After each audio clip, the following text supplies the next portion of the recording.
The Centerville Public Works Department works very hard to keep our community safe and clean.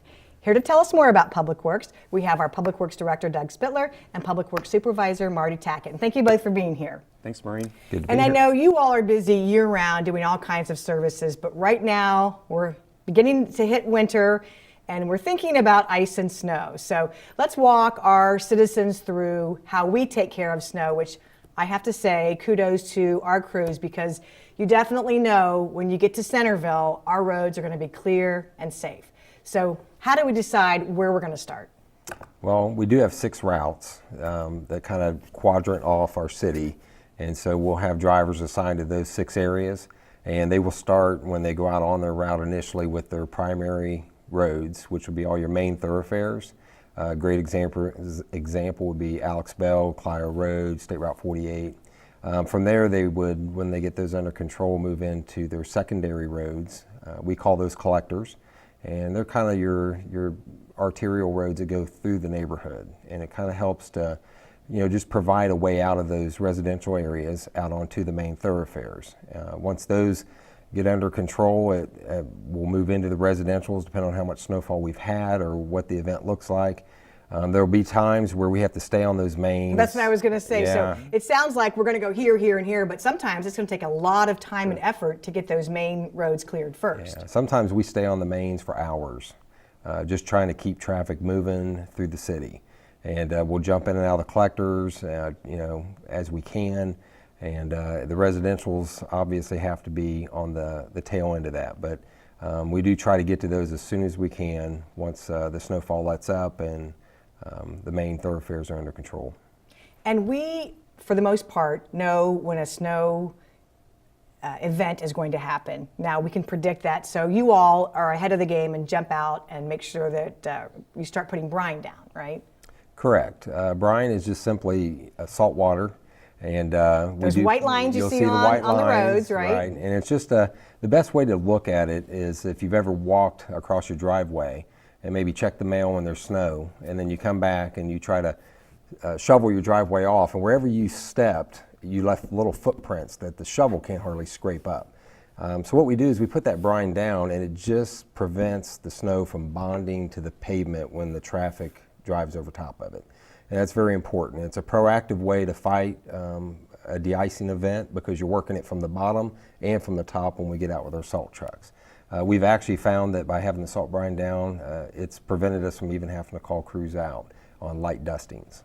So we brine how many? Could be 24 hours in advance or 12 hours, does it matter?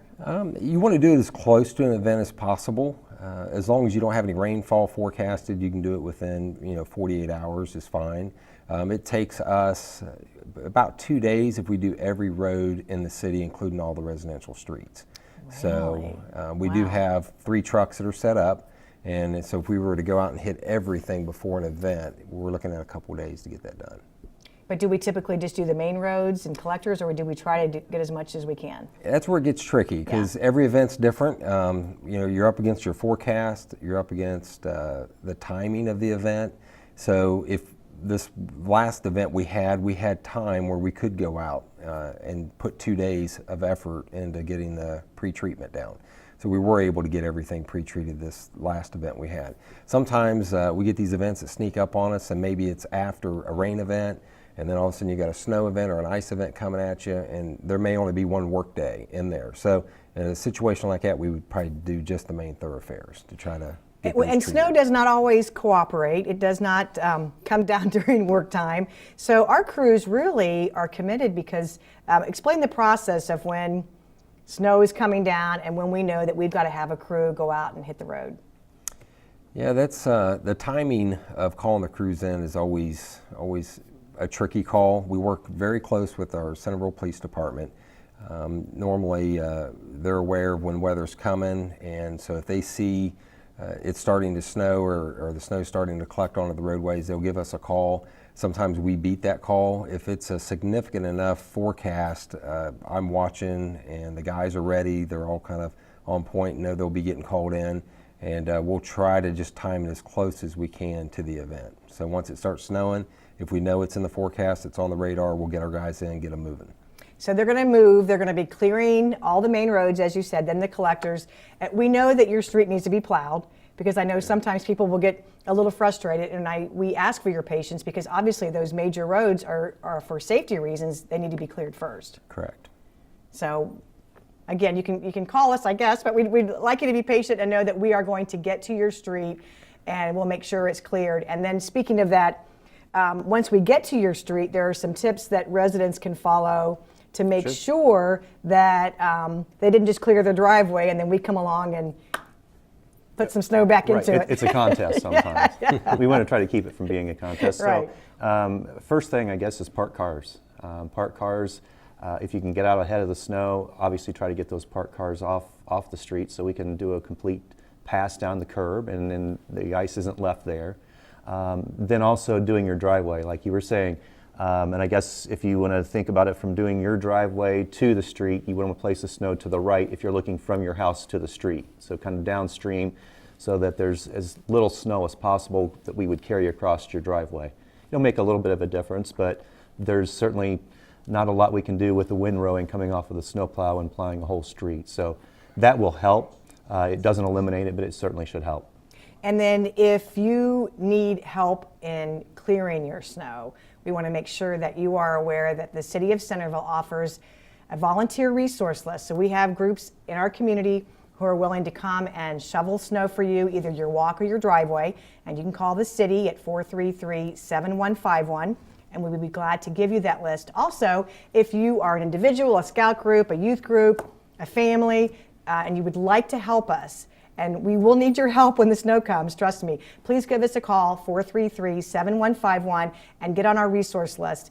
This way, a resident will call you, he or she will give you the address, and if you're available and can go and help that resident out, we would appreciate it. Because we have a lot of elderly folks who need to get out, maybe for food or doctor's appointments, and they want to get cleared. But it's a great resource, and we are so pleased to offer that. So if you're interested, call the city, and we will definitely give you more information about that. We also ask our residents, if you're close to a school or a place where kids are walking, try to get out there and clean your sidewalk as well, right? Right. Exactly. We try to ask people at least 12 hours, but on a school route or an RTA route or something where there's a lot of pedestrians, as soon as possible. Especially, like Marty was saying, the less tracks there are on it, the easier it is to get cleaned up and not have a patch of ice when you're done. There's nothing worse than getting out there and then there's a whole bunch of tracks on it and you can't clean it up and it turns to a sheet of ice. So the sooner the better. And kids still do go around door to door, and offer to shovel snow for you. So we hope that we can, I don't know what the predicted, I'm afraid to ask, but what is our winter looking like, Marty? Do you, farmers almanac it? I think they said we're going to be wetter than normal, but I think it was more, wasn't so much in the form of snowfall on one end of it. Another forecast was showing, because we're kind of in that, we catch a lot of snow off the Great Lakes. They were saying the Ohio Valley could get more than normal. So I've got two conflicting forecasts. We'll just have to see what happens. We'll have to see. So we hope that's mild. We've been really fortunate the last couple of years, right? We have. So maybe we would say that we're due for something, but we hope not. We're prepared. We're prepared, and I was going to say that's something that any motorist driving through Centerville should know, that we are prepared, and it's always a sigh of relief when you're going to hit Centerville roads and know that it's going to be clear and safe. But if you have questions about our snow removal program, you can always check out the town crier. We have a very complete list in there about our priority list, and you can also call the city of Centerville at 433-7151. But I want to move on now to waste collection, in particular Christmas trees, because those of us who still have live trees, we can put those out at our curb and you'll all pick those up, right? Right, natural recycling. We pick those up for about 2 weeks afterwards. I think it's through January 11th this year. So if you put your undecorated tree out to the curb, we'll come by and pick it up. Don't get panicked if it doesn't get picked up by the refuse truck, because we do pick that up with a different truck, usually the chipper. Run those through the chipper and use them for mulch around the city in the springtime. So you should put it right at the curb, and no lights, no tinsel. Right. Yep, it has to be all undecorated. We do run it through a chipper, so any of that stuff can typically go through a chipper, but it tends to break down the equipment, so it has to be a completely bare tree. And you can actually get it out before then, I guess, if you want it, but that will be the last day it gets picked up on your regular waste collection day, right? And then something, new program too that we rolled out, I guess it was just this year in 2017 was the new totes for recycling. The toter cans for recycling. They're very similar looking to your regular trash can. They're typically a little bit smaller, a 64-gallon container instead of the 96. But the distinguishing feature is they have the blue lid. Right. We see it there. We're showing a picture of it. So blue lid to help identify that's a recycle container for the residents as well as our refuse driver. And then on the top there's an embossed, looks like a sticker, but it's a shot of what is a typical material you can put in there. So at the point of decision that you decide if that's recycled material or not, it should help you determine what can be placed in that container. We did roll it out to 2 neighborhoods, partially on a Monday route and on a Wednesday route, and we're looking to continue to roll those out. We just got in an order of more containers, and we're still deciding what areas to put those in. We're also looking at a new truck to help pick those up. So right now we typically pick them up semi-automatically. We have a driver still handles that container, takes it to the back of the truck. He does hook it up to a mechanism on the back of the truck that helps him lift it in there, so he doesn't physically have to lift it, but he does have to manually get that container to and from the curb, versus our refuse trucks just have the automatic arm picks it up. But you can still put out unlimited amount of recyclables, and Yep. especially, I'm just wondering, with so many people ordering online and all these delivery trucks coming, I'm assuming that our amount of boxes and packaging is increasing as well. Yeah. We're asking residents now to try to break those down as much as possible. Okay. We know during the Christmas season we're going to have extra trucks out after Christmas to help with those collections, but as that kind of just carries on and goes into more of a regular season, then breaking those boxes down, you'd be amazed at how much you can get into those cans if you just break them down a little bit, and that does help speed things up and kind of keeps things more protected in that can so things aren't blowing. And I know that Centerville was on the forefront of recycling some, I don't know, 25 or 30 years ago. ago. So we appreciate that so many of our residents do recycle, and we have a great list on the website, centervilleohio.gov, where you can go and find out what exactly our trucks will be picking up and what other things what they don't. So that way you can separate it. And we want to remind you to keep your cans, or if you don't have the tote, whichever, separate sides of the driveway, right? Yes, separate sides of the driveway is best. Helps our drivers. It also, with the mechanical arm coming out on the truck, it just physically can't pick it up if it's too close. So you have to have that room around that refuse can to pick it up, and opposite sides of the driveway are best. Okay. And then we just have a couple minutes here, and really, our Public Works offers so many services, but I want to talk about special pickup, because I know once a year, of course, during Clean Sweep, we offer a free bulk item pickup, but you can also schedule. If you are feeling first of the year, you're going to get your house organized and clean everything up, and you got a bunch of stuff you want to get rid of, you can call for a special pickup. That's correct. You would call our Public Works Center, 428-4782, schedule special pickup. They're done on Tuesdays and Thursdays. There is a small fee for that, $35 typically. Includes a half an hour, which typically will pick up most everything. To get all that stuff loaded and get it away. Right. And it's pretty convenient. We come right to your house. It has to be at the curb, but it's a nice service, and a lot of people take advantage of it. And if you decide, if you're putting a mattress out, just a reminder to people, it needs to be bagged. Mattress right? and box springs. And box yes. springs, okay. And you can purchase bags from Public Works? You can. Yeah, we have bags there.